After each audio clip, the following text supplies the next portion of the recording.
ओम नमो भगवते वासुदेवाय। ओम नमो भगवते वासुदेवाय।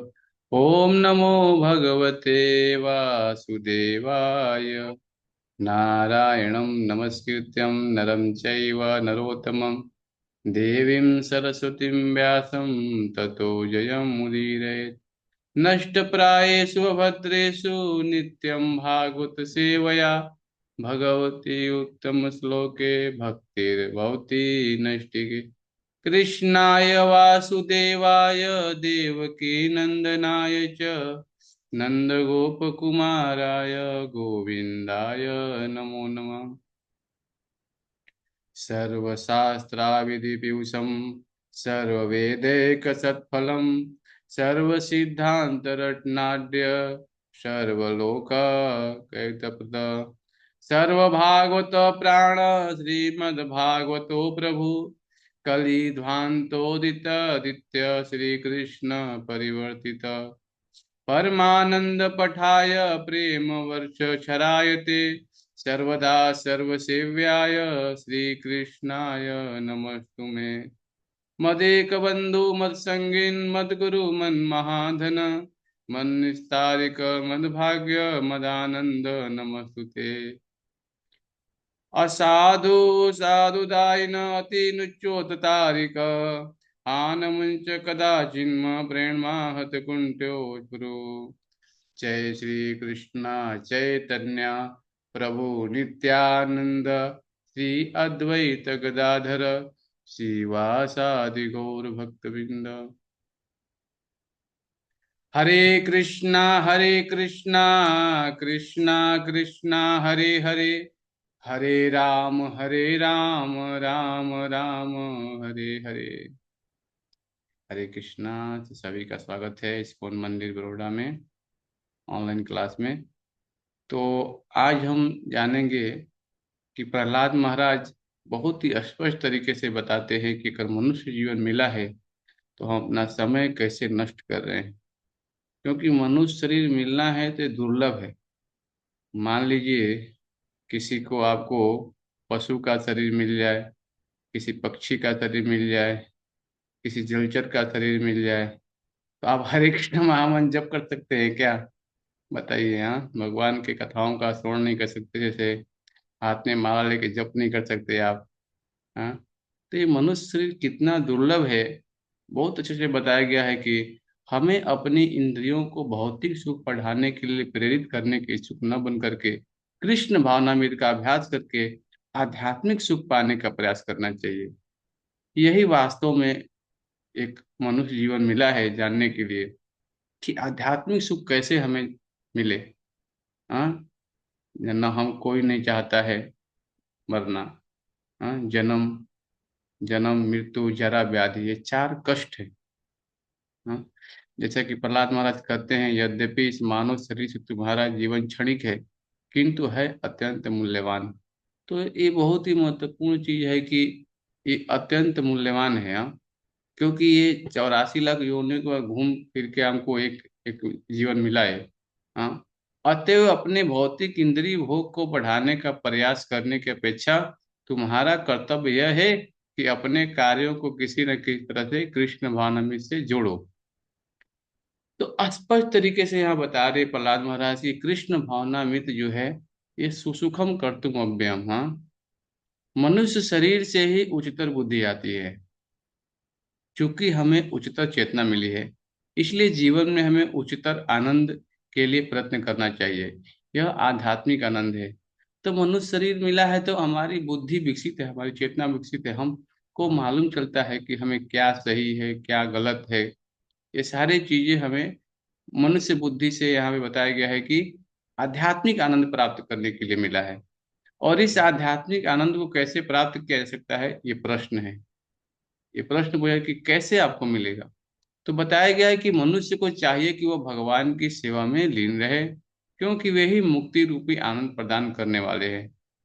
तो भगवान है सर्वाकर्षक, सब जीवों को अपनी तरफ आकर्षित करते हैं भगवान कृष्ण। और बताया है कि हमें अपना ध्यान श्री कृष्ण के चरण कमलों को प्राप्त करने में लगाना चाहिए। जो हमारा इस भौतिक जगत से उद्धार करने वाले हैं। किंतु क्या हम इस जीवन में भोग नहीं कर सकते और अगले जीवन में श्री कृष्ण की सेवा में अपने को नहीं लगा सकते? तो फिर एक हमसे प्रश्न पूछा जाए कि मनुष्य शरीर मिला है एंजॉय करने के लिए, हाँ, अभी हमारी इंद्रियां प्रबल हैं, अभी तो हमें भोग करना चाहिए, फिर फिर हम भगवान की सेवा में लगेंगे? कई लोग ऐसा प्रश्न करते हैं। तो इसके उत्तर में प्रहलाद महाराज बताते हैं क्या, कि अभी हम भौतिक बंधन में हैं, इस समय मुझे यह शरीर मिला है, किंतु कुछ वर्षों बाद मैं यह शरीर त्याग करके अन्य शरीर धारण करने के लिए बाध्य होऊंगा। एक बार एक शरीर पा लेने पर तथा अपने शरीर की इंद्रियों के आदेशानुसार भोग करने पर हमें ऐसी इंद्रिय तृप्ति से दूसरे शरीर को तैयार करते हैं, और यह दूसरा शरीर अपनी इच्छा के अनुसार प्राप्त होता है। तो ये जो शरीर मिला है, हाँ, अगर इस शरीर से हम मान लीजिए कि कोई ऐसा कार्य करेंगे, हाँ, इंद्रिय तृप्ति के कार्यों में लगेंगे, तो फिर अपनी मानसिक चेतना के अनुसार एक नया शरीर फिर से तैयार होगा। जैसे गीता में बताया गया है कि यदि जीव ने अपनी चेतना पशु जैसी बना रखी है तो उसे पशु का शरीर प्राप्त होगा। जैसे एक प्रभुपाद जी ने भगवद गीता में इमेज बनाया है, एक भालू है, जो बर्फीला भालू है, वो सो रहा है, हाँ, हाँ, तो देखते हैं कि एक मनुष्य है, 12 घंटे 24 घंटे जो भी चीजें हैं आदमी, तो कम से कम 15-20 घंटा सोने में लगा रहा है, हाँ, तो उसकी चेतना क्या हो जाएगी धीरे धीरे, हाँ। तो वही हमें बताया गया यहाँ पे कि एक बार एक शरीर पा लेने के बाद इंद्रियों के अनुसार भोग करने पर और अपनी ऐसी इंद्रिय तृप्ति से दूसरे शरीर को तैयार करते हैं, और यह दूसरा शरीर अपनी इच्छा के अनुसार हमें प्राप्त होता है। इसकी कोई प्रतिभूति नहीं है कि आपको मनुष्य शरीर ही मिलेगा, यह तो आपके कर्म पर निर्भर करेगा। तो ये बहुत महत्वपूर्ण चीज है। प्रकृति क्रियामाणानि गुणे कर्माणि सर्वस्य अहंकार विमूढ़ आत्मा कर्ता हमिति मन्यते। तो हम देखते हैं कि प्रकृति के अनुसार हमारे कर्म पे हम प्रकृति के द्वारा बाध्य हैं, वहाँ, तो हमें समझना ऐसा कर्म करना चाहिए जिससे हमें उच्च उच्च स्थिति प्राप्त हो। यदि आप देवता की तरह कर्म करेंगे तो आपको देवता का शरीर प्राप्त होगा, और यदि आप कुत्ते की तरह कर्म करेंगे तो आपको कुत्ते का शरीर मिलेगा। तो यहाँ पे स्पष्ट तरीके से बताया जा रहा है, जैसा आप कर्म करेंगे वैसा ही आपको शरीर मिलने वाला है। अगर आप सत्वगुण विकसित करेंगे, सारे देवताओं के गुण आप अर्जित करेंगे, तो आपको देवता गुण प्राप्त होगा। लेकिन अगर आप कुत्ते की तरह कर्म करेंगे, हाँ, तो आपको कुत्ते का शरीर मिलेगा। और मृत्यु के समय आपका भाग्य आपके हाथ में नहीं होता है, यह तो प्रकृति के हाथ में होता है। यह हमारा कार्य नहीं है कि हम यह मनोकल्पना करें कि हमें अगला शरीर कौन सा भौतिक शरीर मिलेगा। तो ये बहुत महत्वपूर्ण चीज है, आप इसका डिसाइड नहीं कर सकते हैं, हाँ, ये प्रकृति के हाथ में होता है। और यह हमारे कार्य नहीं कि हम यह मनोकल्पना करें, हाँ, हमें अगला कौन सा भौतिक शरीर मिलेगा। इस समय तो हम इतना ही समझ लें कि यह मनुष्य शरीर हमारी आध्यात्मिक चेतना अर्थात हमारी कृष्ण भावनामृत को विकसित करने का शुभ अवसर है। इसलिए हमें तुरंत भगवान श्री कृष्ण की सेवा में संलग्न हो जाना चाहिए, तभी हम प्रगति कर सकेंगे। तो प्रगति अगर करना है आपको तो कृष्ण भावनामृत में करिए, अपनी सारी बुद्धि कृष्ण की सेवा में लगाइए। हाँ, ये हमें जानना पड़ेगा, क्योंकि कृष्ण भगवान है जो ये हमें जन्म मृत्यु के चक्कर से बाहर निकाल सकते हैं, और कोई दूसरा हमें हेल्प नहीं करेगा। भक्ति ही ऐसी चीज है, भक्ति ही एक प्रक्रिया है, हाँ। तो हमें जानना पड़ेगा कि कृष्ण भावनामृत को विकसित करने का ये मनुष्य शरीर एक शुभ अवसर है। आपको एक मार्ग मिला है भक्तों के संग में, तो ये भक्तों के संग में भक्ति करेंगे तभी आप समझ सकते हैं, हाँ। इसलिए प्रभुपाद जी के ग्रंथ को पढ़ना बहुत जरूरी है।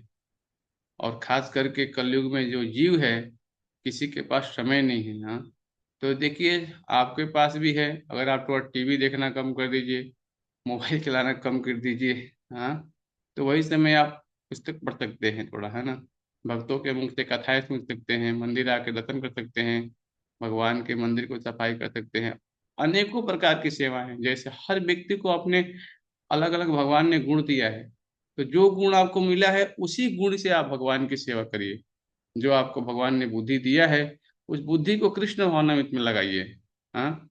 तो हमारे जो कृष्ण भावनामृत को विकसित करने का एक शुभ अवसर मिला है, इसलिए हमें तुरंत भगवान की, श्री कृष्ण की सेवा में संलग्न हो जाना चाहिए, तभी हम प्रगति कर सकते हैं। परंतु हम कब तक ऐसा करें? तो बहुत सारे लोग प्रश्न कर सकते हैं, कब तक करें? जब तक यह शरीर कर्म कर सकता है। तो इसका उत्तर यही है कि जब तक आपके पास मनुष्य शरीर मिला है, तब तक हमें कर्म करना है शरीर से। हम यह नहीं जानते कि यह कब काम करना बंद कर देगा।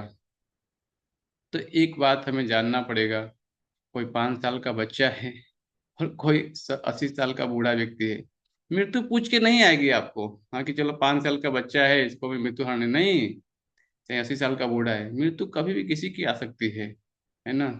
जैसे कमल के फूल पे जल है, आप ये नहीं कर सकते कि जल हमेशा उसमें ठहरा रहेगा। कमल दल जल जीवल तन्मय। जैसे ही हवा तेज आएगा पानी गिर जाएगा उससे। वैसे शरीर का आत्मा कभी भी नहीं कर सकता है। ये हमारे लिए बाध्य नहीं है कि हम इस पे, हम हमेशा इस शरीर में बने रहेंगे, नहीं। आपको मान लीजिए कि एक नया कपड़ा आपको सिला के दिया पहनने के लिए, कितना आनंद आता है। कपड़े फट जाते हैं, हाँ, जब कपड़े फट जाते हैं तो क्या करते हैं लोग? फेंक देते हैं, फिर नया कपड़ा धारण करते हैं। वैसे शरीर जीर्ण हो जाएगा, हाँ, तो फिर एक नया शरीर मिलेगा। तो इस शरीर से ज्यादा आसक्त नहीं होना चाहिए हमें, हाँ।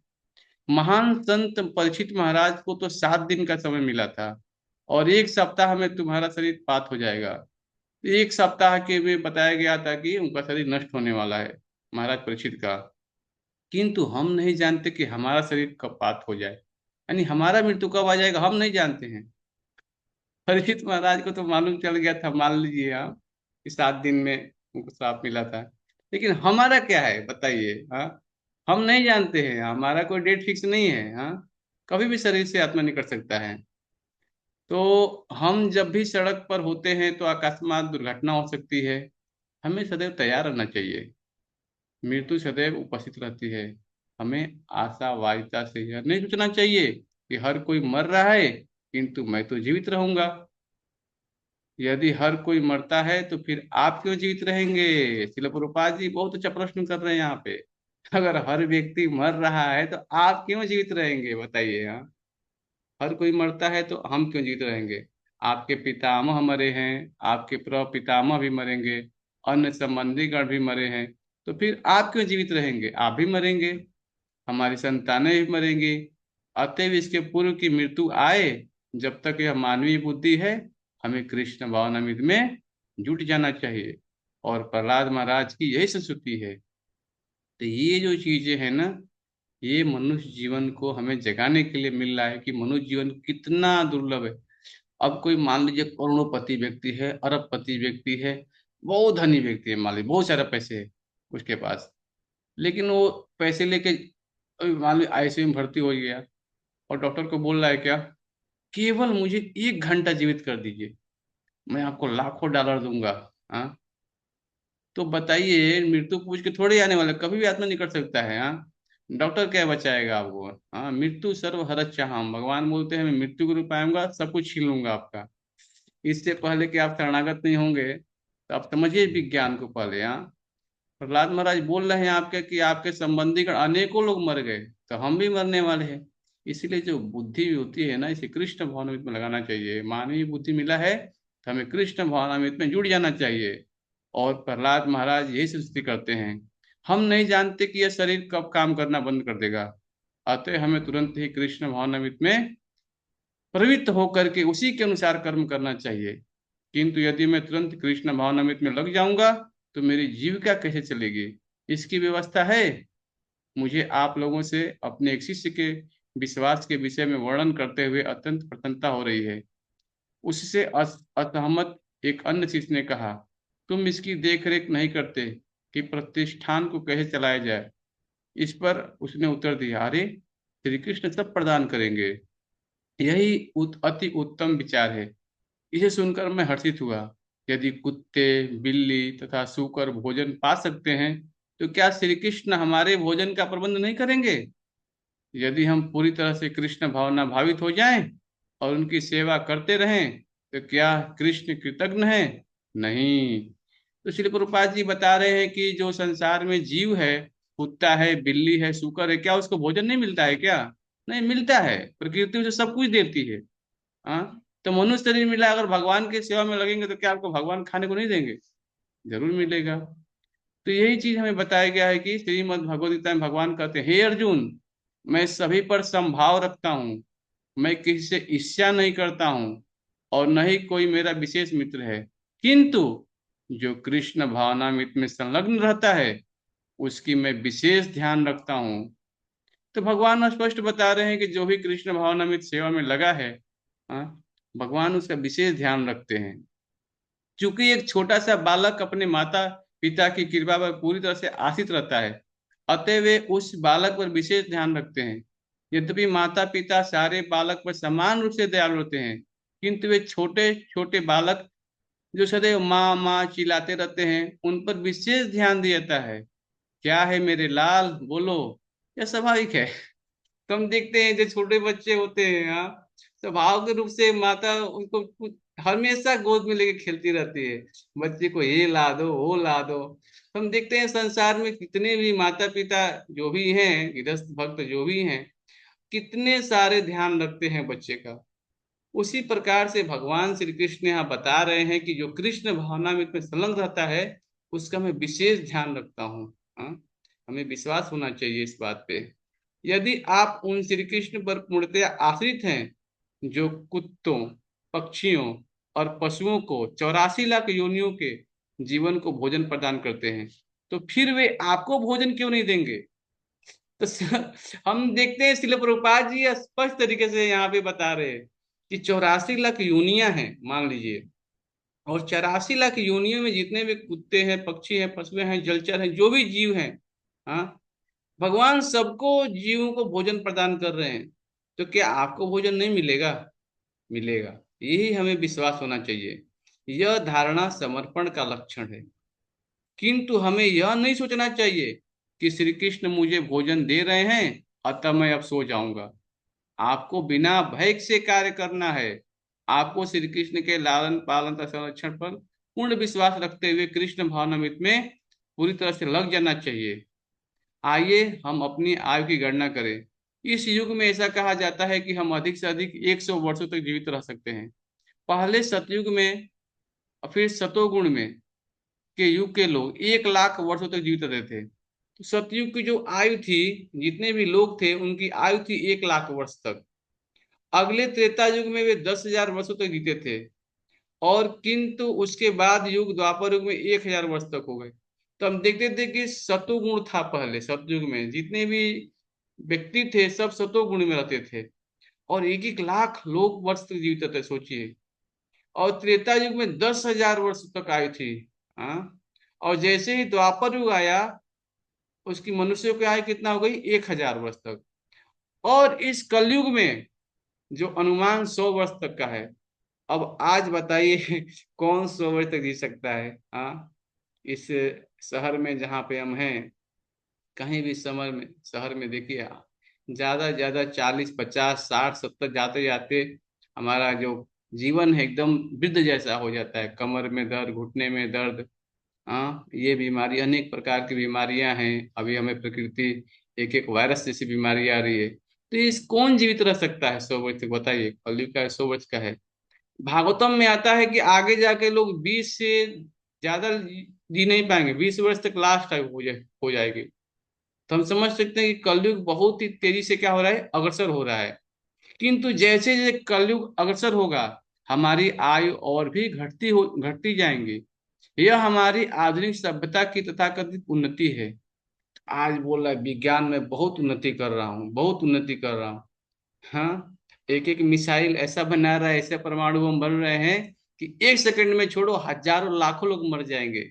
ये हमारी प्रगति हो रही है। हाँ, ऐसा कोई यंत्र है कि बताइए कि जिससे मनुष्य जीवन हमारा बचेगा क्या? परमाणु बम बनाएंगे तो विनाशी होगा उसका। हाँ, और कुछ होने वाला नहीं है। तो ये है हमारी सभ्यता, ये हम बोल रहे हैं उन्नति कर रहे हैं। तो हमारी उन्नति कैसे होगी हमें जानना पड़ेगा। हमें इसका बहुत बड़ा गर्व रहता है कि हम सुखी हैं और अपनी सभ्यता में सुधार ला रहे हैं। किंतु इसका परिणाम यह है कि हम भौतिक जीवन का भोग करने का प्रयास तो कर रहे हैं, किंतु हमारी आयु कम होती जा रही है। यदि हम यह मान लें कि एक मनुष्य जो 100 वर्ष तक जीवित रहता है और यदि उसे आध्यात्मिक जीवन का कोई ज्ञान नहीं है तो उसका आधा जीवन रात में सोने तथा संभोग करने में बीत जाता है। तो अब स्पष्ट तरीके से आप समझना पड़ेगा। मान लीजिए किसी व्यक्ति की 100 वर्ष आयु है और आध्यात्मिक जीवन के बारे में उसे कुछ मालूम नहीं है। हाँ, तो क्या करेगा? आहार, निद्रा और मैथुन। हाँ, आधा जीवन बस खाना खाएगा, आहार लेगा, सोएगा और संभोग करेगा, इंद्रिय तृप्ति करेगा। इसी में उसका आधा जीवन बीत जाएगा और उसकी रुचि अन्य किसी कार्य में नहीं रहती है। और दिन के समय वो क्या करता है? धन कहाँ है, धन कहाँ है, यही इसका विचार करेगा बस। मुझे इस शरीर को बनाए रखना है। और जब उसके पास धन आ जाता है तो वह कहता है कि क्यों न मैं इसका उपयोग अपनी पत्नी और बच्चों के लिए करूं। और तो फिर उसकी आध्यात्मिक अनुभूति कहाँ रही? रात में वो अपना समय, रात में वह तथा संभोग करने बिताता है और दिन में धन अर्जित करने के लिए वह कठोर श्रम के समय बिताता है। तो ये हमें जानना पड़ेगा, मनुष्य शरीर में हम क्या करते हैं, यही हमारी माइंड में चलता रहता है। हाँ, तो हमें जानना पड़ेगा कि क्या इसी जीवन को उद्देश्य के लिए मनुष्य शरीर मिला है। हाँ, ऐसा जीवन कितना भयावह है। साधारण व्यक्ति बाल बालपन में भ्रमित रहता है और निरर्थक खेल खेलता रहता है। तो स्वाभाविक है कि जब हम छोटे बच्चे होते हैं तो बालपन में केवल हम क्या करते हैं? खेल खेलते हैं। हाँ, निरर्थक खेल खेलते रहते हैं। जब हम 20 वर्ष के हो जाते हैं तो क्या करते हैं? 20 वर्ष तक इसी तरह करते रहते हैं। और तत्पश्चात जब हम वृद्ध होते हैं तो फिर 20 वर्ष के बाद कुछ नहीं कर सकते। और जब व्यक्ति वृद्ध हो जाता है तो उसकी इंद्रियां काम करना बंद कर देती हैं। तो हम देखते हैं कि जब हमने जवानी खेल कूद में निकाल दिया 20 साल, और 20 साल बुढ़ापे में सब इंद्रियां काम करना बंद कर देंगे।